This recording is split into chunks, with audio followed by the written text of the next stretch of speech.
가끔은 남성의 정액 속에 들어있는 프로틴 네, 그거 여쭤보려고 그랬어요. 네. 에도 알레르기 반응을 보이는 분이 있거든요. 그래서 그러면 남성과 성관계를 갖고 여성이 죽는 거죠. 네. 그런 분들은 어떻게 해야 돼요? 남편이랑 사랑은 나눠야 되는데 그러면 선생님 찾아보면 돼요? 네, 안녕하세요. 서울대학교 의과대학 법의학 교실의 유성호입니다. 오늘은 궁금했던 알레르기에 대해서 이제 여쭤볼 분이 주변에 계셔갖고 서울대학교 병원 알레르기내과에 박홍우 교수님 모셨습니다. 안녕하세요. 안녕하세요. 서울대병원 알레르기내과의 박홍우입니다. 우선 이런 좋은 자리 불러주셔서 감사드리고요.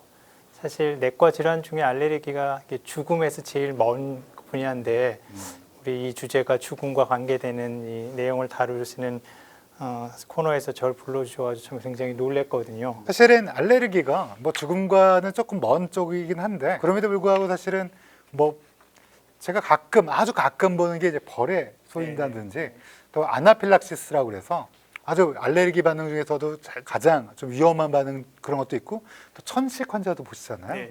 그래서 천식 환자도 사실은 천식이 그냥 콜록콜록 하는 게 아닌가 그런데 천식에서도 정말 돌아가실 정도로 굉장히 심각하신 그래서 스테로이드 치료를 꼭 전문의의 판단하에 서야 되는 분도 있고 그래서 오늘 되게 흥미로운 여러 가지 얘기를 좀 여쭤보고 들을 수 있을 것 같습니다. 선생님, 알레르기가 무엇인가요? 그냥 간지러운 거 아닌가요? 그 알레르기를 한마디로 말씀을 드리면 우리가 주변에서 그냥 서로 사이좋게 살아야 될 외부 물질에 대해서 일어나지 말아야 될 면역 반응이 일어나는 거다라고 생각하시면 되는데요. 이런 거죠. 그러니까 선생님, 나는 괜찮은데 어떤 사람은 그 물질에 대해서 면역 반응이 몸속에서 일어난다는 거죠. 그러니까 면역 반응이라는 건 우리 몸을 보호하는 기전이고 우리 몸을 침범하는 바이러스나 세균들과 싸워 이기는 그런 기전이니까 사실 누구나 다 동일하게 가지고 있는데요. 그게 없으면 사실은 우리가 죽을 수도 있는 죽었죠. 거죠. 네, 우리가 바이러스나 세균 등 외부의 병원균한테만 일으켜야 될 면역 반응이 우리 주변에서 그냥 흔하게 접하는 예를 들면 지금도 여기에 진먼 진드기 알레르겐이 떠다닐 거고 그러면 여기 진드기 떠다니나요? 양이 적긴 해도 떠다니고 있을 거고 아니, 사실 알고 있었는데 선생님이 얘기하시니까 갑자기 진드기가 보이는 것 같아요. 사실 뭐 진드기가 날아다니는 거 아니도 그런 물질은 사실 우리가 더불어 살아야 되는 거잖아요. 음식 우리가 먹는 거는 문제가 되지 않아야 되는데 그런 거에 대해서 이제 우리 몸이 오해라는 거죠. 얘는 나쁜 병원균인가 봐 생각해서 면역 반응을 일으키고 그게 각 장기에서 병이 되는 게 알레르기 질환이다라고 생각하시면 됩니다. 근데 제가 궁금한 게 저희 서울대학교 병원에 알레르기 내과가 있잖아요. 근데 사실 알레르기 내과는 굉장히 좋은 병원에는 다 있는데 그러면 그렇게 있을 만큼 알레르기 환자가 많나요? 알레르기 환자가 많죠. 서울대병원이 3차 병원이니까 옛날에는 알레르기는 정말 가벼운 병이 아니야라고 생각하고 사실 그렇게 관심을 많이 갖지 않았었고요. 환자분들도 그냥 콧물 나면 코 풀고 말지 뭐 이렇게 살아서 사실은 이제 3차 병원에 정말 있어야 되느냐라는 그런 고민도 있었고요. 근데 말씀하셨던 것처럼 알레르기 환자들도 굉장히 중증 환자가 많고 사실은 알레르기의 전문적인 분야는 사실 의사도 잘 모르는 그런 분야도 있거든요. 그러면 사실은 면역이라 좀 어렵기도 하고요. 우리 감염이 정말 그런 파트인 것처럼 알레르기 내과가 있어야 된다고 생각하는데 병이 좀 빨리 좋아지고 중증이 아니어서 병원의 수입 측면에서 조금 크게 기여를 못하는 면이 좀 있습니다. 그래서 이 알레르기가 있었을 때 또 이게 아주 극렬한 것도 있잖아요. 네. 3차 병원이니까 이게 반드시 이 알레르기 내과 선생님이 계셔야지. 마치 감염내과가 아주 많은 선생님이 계시진 않지만 열이 뜨고 폐혈증 뜨고 이럴 때 자문하듯이 알레르기 내과도 똑같은 역할을 하고 계신 걸로 알고 있는데요. 그럼 궁금한 게 우리 아까 여쭤보셨는데 내가 옛날에는 알레르기가 없었어요. 근데 나이가 들면서 왜 알레르기가 생기나요? 원래 면역은 똑같아야 되는 거 아닌가요? 외래를 볼 때 받는 질문 몇 가지를 순서로 정하면 이제 그 중에 한 두세 번째 되는 건데요. 그러니까 결국 아까 말씀드린 것처럼 이제 외부 물질에 노출이 돼야지 그걸 나쁜 거로 생각하는 그 나쁜 거로 생각하는 건 정말 사람마다 다른 거죠. 똑같이 진먼 진드기가 숨쉬는 길로 들어와도 일부 환자는 변형을 일으키고 일으키지 않는데 그건 이제 주로 이제 유전적인 소인이 있다고 생각을 하고요. 그러니까 1번은 결국 뭐가 들어와야 되는데 그게 진먼 진드기처럼 아주 태어나면서부터 평생 계속 노출되는 물질이 있지만 그렇지 않는 물질, 가끔씩 노출되는 물질이 있거든요. 예를 들면 약이죠. 약은 뭐 감기 걸렸을 때만 잠깐 먹고 그렇지 않으면 안 먹으니까 그렇게 결국은 지속적으로 노출이 돼 있으면 알레르기가 생길 수 있는 그런 몸 상태인데 감기 때만 가끔 약을 먹다가 그게 이제 나이가 들어서 쌓이다 보니까 이렇게 되는 경우도 있겠고요. 나이 먹어서 그렇대요. 그런 경우 중에 하나인데 사실 제가 생각하는 더 중요한 이유는 이 알레르겐이나 진먼지 진드기라는 녀석은 사실 코로 들어와서 알레르기가 되는 녀석이거든요. 걔를 코로 마시기만 하겠습니까? 아마 많이 드시기도 할 거요. 예, 음식 속에도 진먼지 진드기 알레르겐이 들어있는데 진먼지 진드기가 위장관으로 가서 병을 일으키지는 않거든요. 진먼지 진드기 알레르기라는 녀석은 코로만 들어가서 병을 일으키도록 돼 있기 때문에 그런 애가 위로 들어갔을 때 위장관에서는 걔는 나쁜 애가 아니야라고 살게 되는 거죠. 거꾸로인 경우가 생깁니다. 예를 들어 밀가루가 대표적인데 많은 분들이 밀가루 알레르기 얘기도 하더라고요. 맞아요. 네. 밀가루는 사실 우리가 매일 먹는 음식이기 때문에 밀가루를 오래 먹어서 모든 사람들이 익숙해진 거죠. 만약에 밀가루가 굉장히 알러지를 잘 일으키는 음식이었으면 아마 인류가 먹지 않았을 거거든요. 자, 근데 제가 먹으면 위장관으로 들어가서 면역 관용이 생겨서 병이 안 생긴다고 말씀드렸습니다. 그러면 다른 길로 들어가면 밀가루를 코로 흡입하지는 않잖아요. 없을까요? 어쩌다가는 가루가 날릴 것 같기도 해요. 우선 밀가루를 가지고 음식을 만드는 분들, 그런 분들은 사실 조리를 하면서 밀가루가 코로 많이 들어가게 되고, 모든 분이 다 그런 건 아니지만 그렇게 들어갔을 때 숨 쉬는 길은 이게 뭐지? 새로운 녀석이 들어왔네. 그래서 면역 반응을 일으키면 그것 때문에 이제 먹었을 때도 문제가 되는 경우도 있고요. 그다음에 흔하진 않지만 이 밀가루가 비누나 화장품 같은 데도 성분으로 들어간다고 해요. 그래서 그게 바르는데 피부에 상처가 나 있으면 그게 위장관이 아니라 피부로 들어가는 거니까 그 한 예로 얼마 전에 일본에서 무슨 비누를 새로 출시를 해서 그 지역에서 그 비누가 굉장히 선풍적인 인기를 끌어가지고 많이 소모가 됐는데 그때 밀가루 알레르기가 확 늘어났대요, 그 지역에서. 그 지역에서. 네. 나중에 알고 봤더니 그 비누 안에 밀가루 성분이 들어 있어서 지금 말씀드린 것처럼 이런 피부에 그 바르는 사이에 상처 같은 거로 노출이 되거나 또는 피부에도 그렇게 면역 반응을 일으킬 수 있으니까요. 그런 게 밀가루 알레르기를 유발한 게 아닌가라고 생각을 하거든요.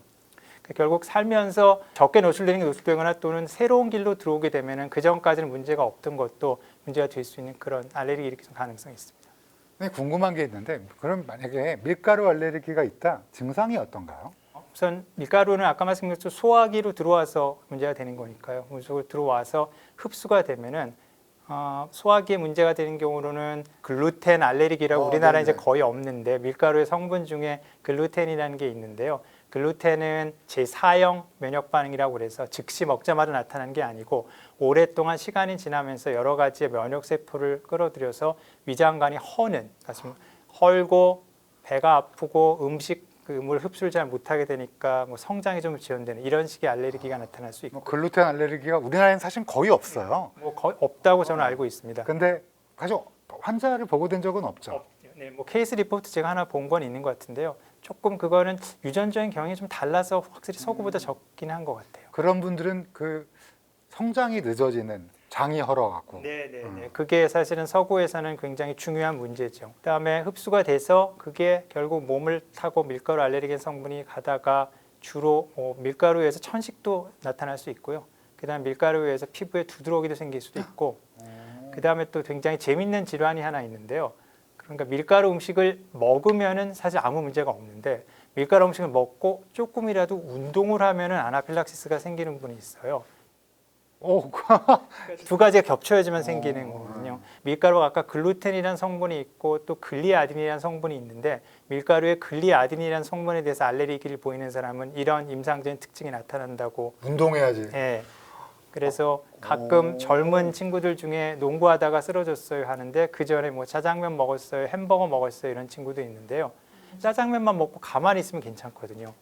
근데 운동을 하면은 쓰러지는 굉장히 좀. 근데 원래 특이한 짜장면 먹으면 운동해야 되는데 되게 느끼하고 되게 칼로리가 높으니까. 네, 하지만 그런 친구들은 조심해야 되고요. 야, 근데 전 처음 알았어요. 방금 그 글리아딘 그거는. 비교적 유명하고 가끔 봅니다. 젊은 친구들 중에. 우리나라에 밀가루 알레르기가 있는 분들 중에 그거에 대한 분이 있단 네, 말이에요. 있습니다. 네. 굉장히 삶의 질이 떨어지거든요. 그럼요. 왜냐하면 밀가루 음식 먹은 다음에 뛰다가 아니 막 걷다가 좀만 운동해도 큰일 난다는 거 아니에요. 네.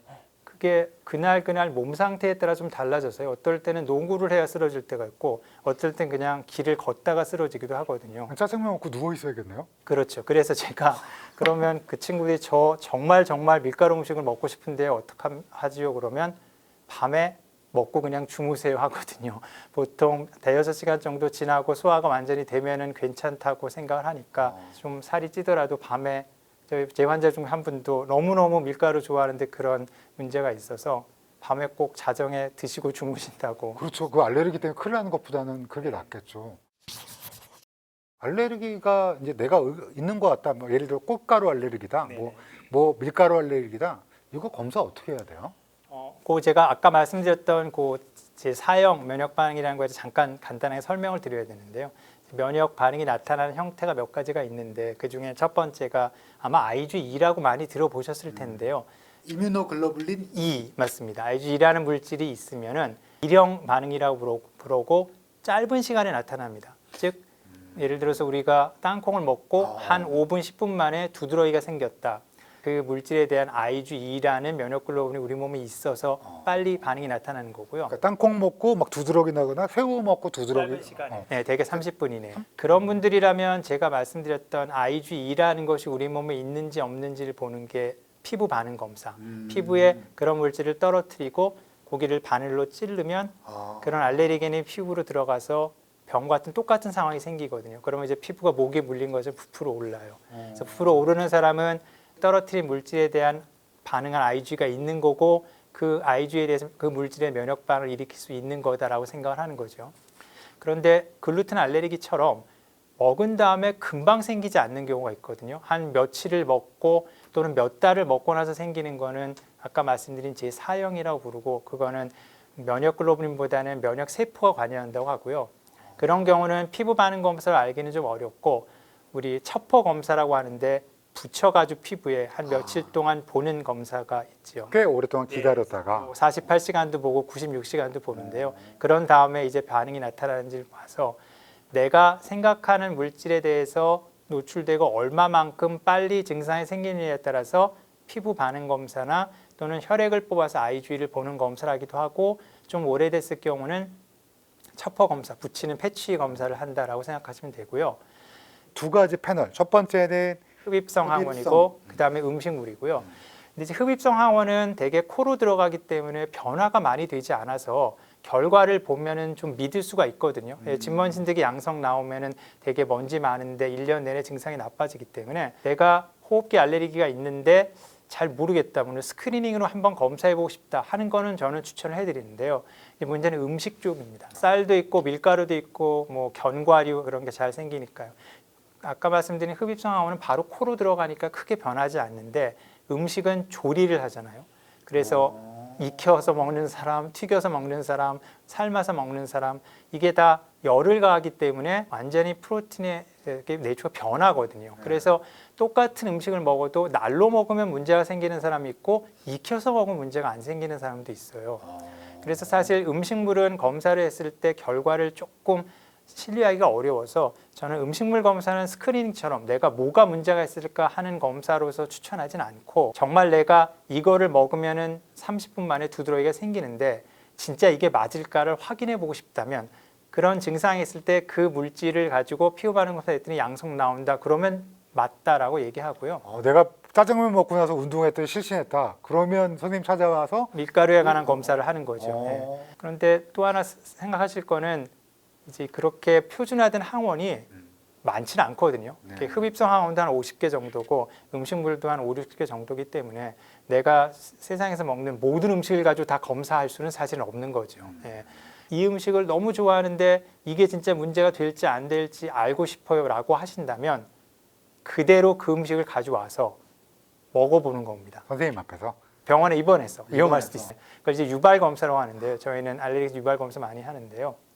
어쨌든 그 방식 조리한 대로 집에서 음식을 싸가지고 오셔가지고 병원에서 심하게 나타날 수도 있으니까 반응이. 그래서 먹었더니 정말 그 증상이 생긴다. 그러면 맞습니다라고 유발 검사를 하기도 하죠.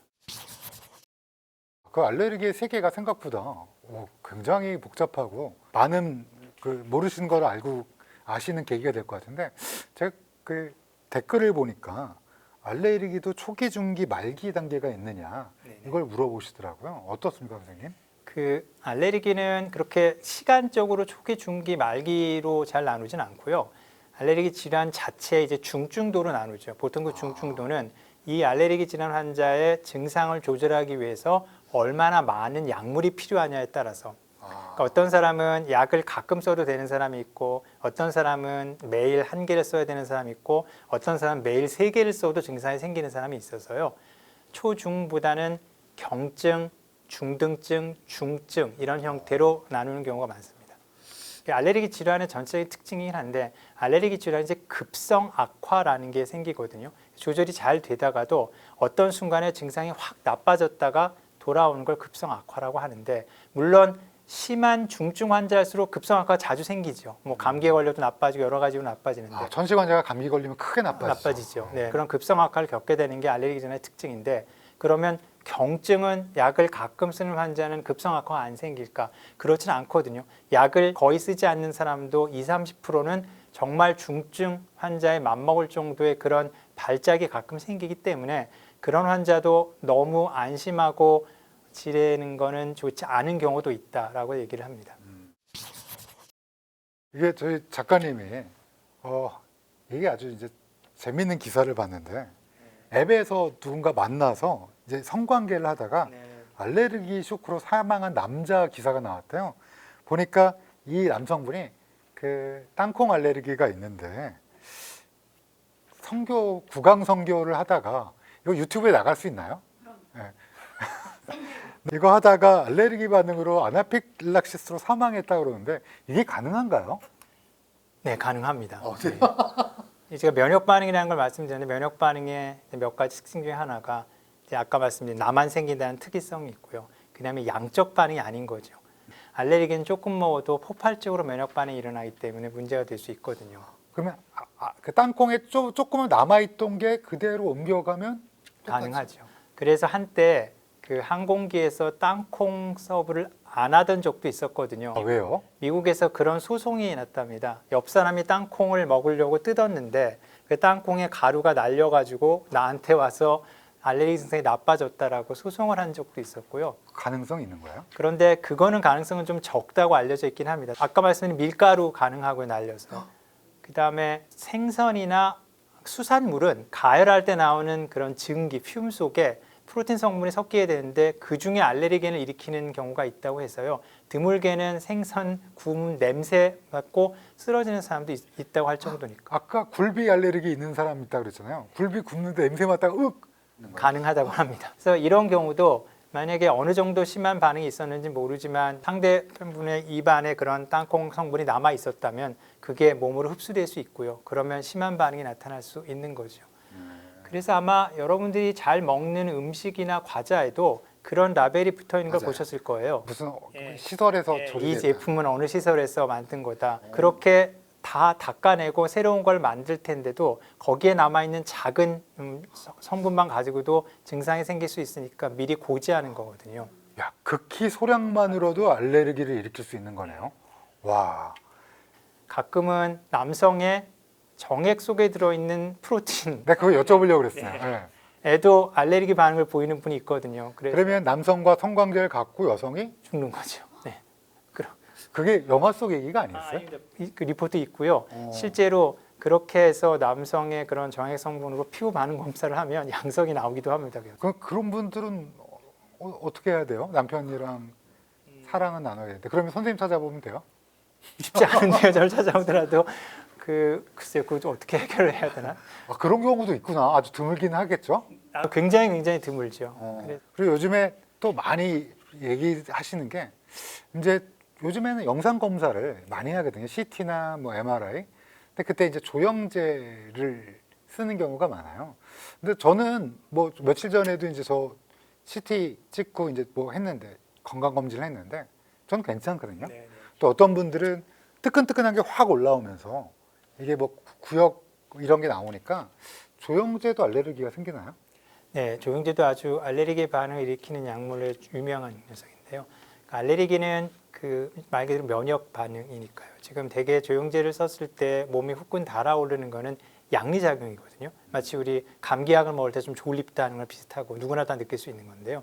일부는 이제 조영제를 맞으면 두드러기가 생기거나 심하면 아나필락스가 생기는 경우도 있죠. 근데 그게 두 가지인데요. 하나는 처음에 조영제에 노출되자마자 생기는 분도 있고요. 그럼 이런 게 아까 말씀드린 재차 노출이 아닌데 처음 노출인데 이게 왜 그럴까? 이게 정말 알레르기일까?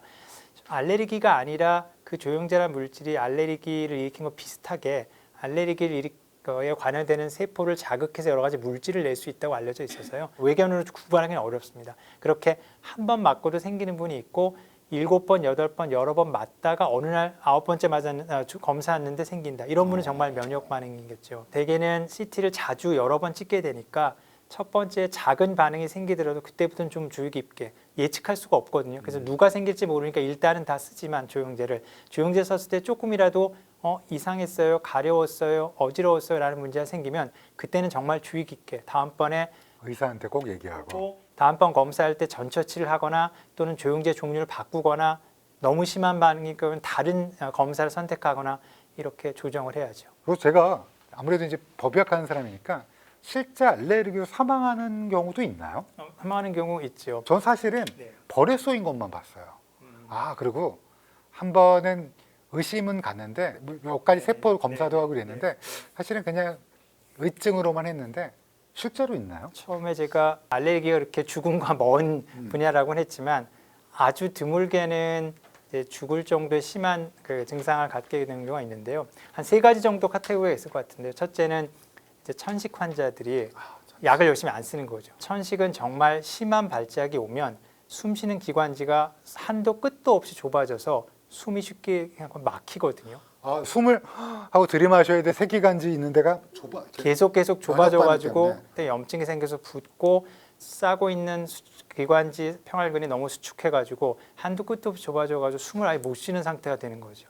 요즘은 이제 흡입 스테로이드를 너무 많이 보급돼서 사용하다 보니까 이제 거의 천식은 줄어들었다. 약물의 잘 좋은 약물이 많이 나와서요. 좀 재밌네요. 선생님 그런데 이렇게 젊은 층도 많이 걸리고 그리고 요즘 점점 늘어나고 있고 또 자칫하면 생명의 위험이 있는 것도 있고 삶의 퀄리티를 너무 떨어뜨리고 자기가 제대로 치료를 못 받지 못하면 근데 이렇게 중요한 알레르기 내과 의사 선생님을 사실 많이 보기는 어려워요. 왜 그럴까요? 저 알레르기 내과 선생님들이 많이 계시면 그럼 거기 가서 알레르기 딱 치료받으면 딱 좋을 것 같은데. 말씀드린 것처럼 알레르기 질환이 중증도 있지만 대개는 이제 경증이나 가벼운 약물 치료로 잘 될 수 있는 경우가 많고 그다음에 저희는 이제 알레르기라는 병이 생기는 기전을 공부하는 과니까요. 근데 이게 어디에 생기느냐에 따라서 코에 생기면은 이비인후과에서도 볼 수 있고 숨쉬는 길에 생기면은 호흡기내과에서도 볼 수 있고 또 피부는 피부과에서 보니까 사실 과는 좀 다양해질 수가 있어서 조금 그 과에서도 이제 알레르기적인 피부 질환을 보기도 하니까요. 그런 거가 좀 있어서 아주 알레르기 내과 의사가 많아지기는 좀 어려운 상황이긴 한데요. 아까 말씀드린 것처럼 꼭 중증 질환이랄지 또는 약물이랄지 또 면역 치료랄지 정말 알레르기 의사로서 할 수 있는 롤은 분명히 있기 때문에 저 면역 치료 정말 깜짝 놀랐어요. 요즘에 옛날엔 들었었는데 그렇게 2, 3년 동안 막 이렇게 해갖고 극복하면 그분은 정말 뿌듯할 것 같아요. 그렇죠? 네, 그건 또 알레르기 내과 의사만 할 수 있는 거죠. 네, 맞습니다. 아직 뭐 다른 분과 분들은 경험이 그렇게 많지 않으실 것 같아가지고 그러면 밑에 제자분들은 얼마나 계시나요? 안타깝게도 알레르기 내과에 인기가 없어서 최근 몇 년 동안에 우리 전공의로서 알레르기 내과를 전공하겠다는 친구를 보지 못했습니다. 네, 선생님 오늘 처음 저희 출연해 주셨는데 알레르기의 세계에 대해서 그리고 알레르기와 관련된 여러 가지 이야기를 해주셨는데 어떠셨나요? 굉장히 재밌었고요. 아까 말씀드린 것처럼 알레르기가 꼭 죽고 사는 문제는 아니지만 알레르기 질환이 삶의 질을 잘 유지해갈 수 있는 잘 열심히 치료하면 좋아질 수 있다는 이제 그거를 좀 잘 기억해 주셨으면 좋겠습니다. 네, 저도 사실 알레르기 내과에 또 야망이 있고 똑똑한 친구들이 많이 전공을 해갖고 박홍희 선생님처럼 고통받고 또 삶의 퀄리티를 높일 수 있는 그런 삶의 퀄리티가 낮은 분들을 이렇게 좀 높여줄 수 있는 의사가 많이 나오셨으면 좋겠습니다. 선생님 긴 시간 동안 얘기해 주셔서 감사합니다. 네, 불러주셔서 고맙습니다. 감사합니다.